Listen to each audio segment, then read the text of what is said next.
All right, guys, 2019 NFL Draft, here we go. The first thing which is the most important thing to know when betting on drafts, is that unlike almost any other kind of wagering, you may have, if you're betting multiple plays, you cannot go by value. What I mean by that is, and this is very important to understand, if for example, if you have Nick Bosa going to San Francisco 80% of the time and he's minus 260, you're betting one play, great, there's value there. However, this is all a puzzle. If you're going to be betting multiple picks, especially multiple faves, you're going to get raped if you're off by one. So, for example, last year I was confident in my information that Baker Mayfield would be going over number 1 overall. I was confident the Giants would take Saquon Barkley number 2. Everything else just fell into place. So, who's left for the Jets?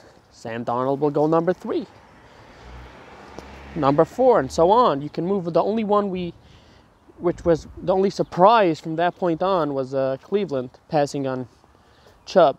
But essentially, if you're wrong on one, especially on a favorite, it can have the domino effect and you can get killed. So, for example, if Kyler Murray, you may think there's a 90% chance he gets taken number 1 overall, but you're going to take him at minus 500, and then Nick Bosa at minus 260, number 2, and then Quinnen Williams at number 3, and if everything all gets thrown out the window, if that 10% chance and Cardinals go Bosa number 1, then you didn't just lose one minus 500 wager. You're gonna lose out on Bosa. You may lose out on Williams. It'll have a domino effect. And then where am I slotting in Kyler Murray? Now he can go in number 4, and then the rest of your draft board is just completely wrecked. So while I do believe that Kyler Murray is going to go number 1 overall, I am not going to play him because I'm taking multiple wagers. So I would rather, put my eggs in the Nick Bosa basket at number 2 at minus 260 than play Kyler Murray at number 1 at minus 500. Now, the reason why I believe that Kyler Murray will go number 1 is because I don't believe that teams that are picking number 1 overall have any incentive to play games. They have only one incentive. The only time they will ever play games is if they're trying to entice another team to trade up to number 1. But either way, they're either taking him number 1 or the Raiders or some other team are trading up to get him. Now, as far as the quality of player, I don't think anyone can really know. I'm really skeptical of anyone that's going to tell me that they're confident in what kind of player Kyler Murray is going to be. Now, simply because the tools are there, I agree. There's virtually nothing to glean off film from this guy. I mean, you pull up the film and you watch him 3, 4, 5 seconds in the pocket and just waiting for his wide receivers to get open. Yeah, he delivers a nice ball. He's accurate. He's elusive in the pocket. But this is not the NFL is such a complete different ball game these days. You're gonna have to go when he has to, when he needs to drop back 3 steps and boom, timing route, hit his slot receiver over the middle in 2.1 seconds. We haven't seen that at all. We have no idea how he's going to do. So, while I think the tools are there, I have no idea how he will adapt, especially early on to the pro-style offense. But I do believe he'll be taking number 1. Personally, I will not be wagering on that. If you want to take only one wager in the draft and you want to bet him, be my guest. I'm going to bet 5 units on Nick Bosa to be drafted 2nd overall, minus 260.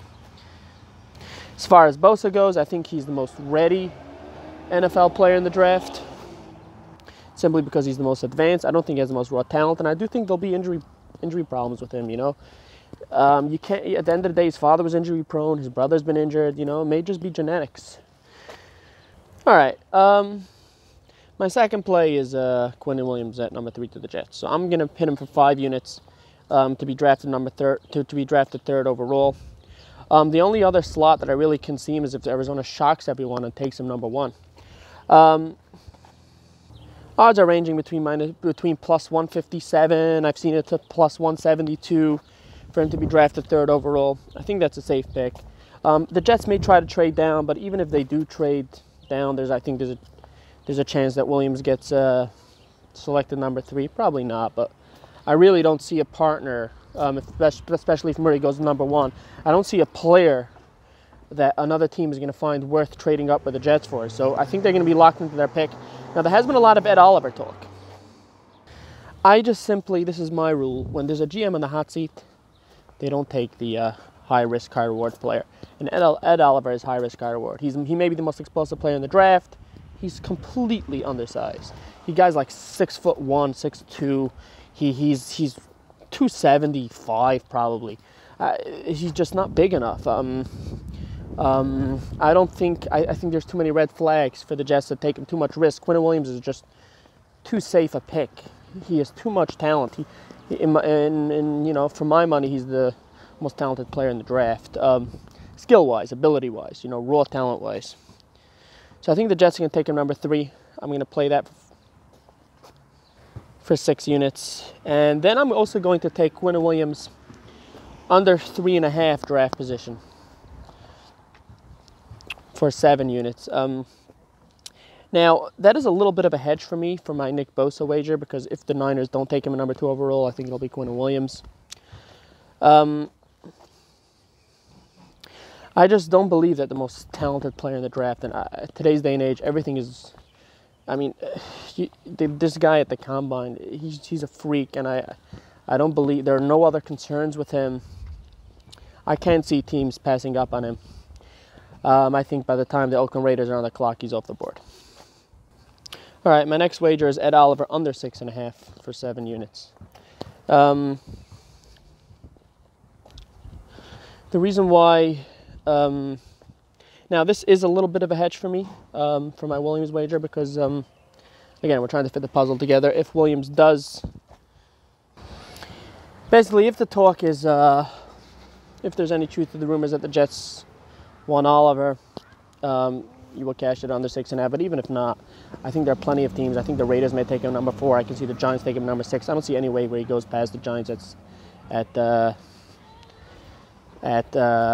6. In fact, I'm going to make this wager 9 units. He has those raw physical. He may be the most explosive player in the draft. So, I don't see any way where he gets past the Giants. And finally, actually one more. Montez Sweat. I just simply because the number jumped out at me. I saw him at plus 350, under 10.5. I think this will be a heavily, especially at the top end, defensive draft. I think there's value of that simply because he, again, at the Combine, he's just, the physical tools are there. He has a heart condition, but someone's going to be infatuated with that. I wouldn't be shocked if the Giants even took him at number 6.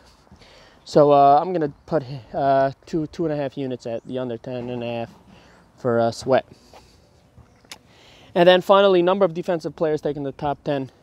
I'm going to take the over 5.5 for 9 units. I don't see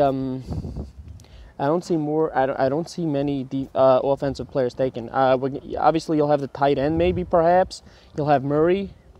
And I don't see any other lock aside for that. Maybe the offensive tackle, that's 3.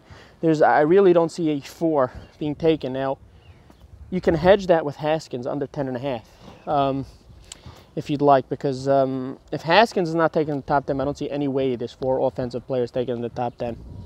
So you can hedge Haskins at the under 10.5. But I'm going to play the over 5.5 for 9 units on defensive players taken in the draft. All right, good luck. I'm on my holiday now. All right, good luck. Let's cash.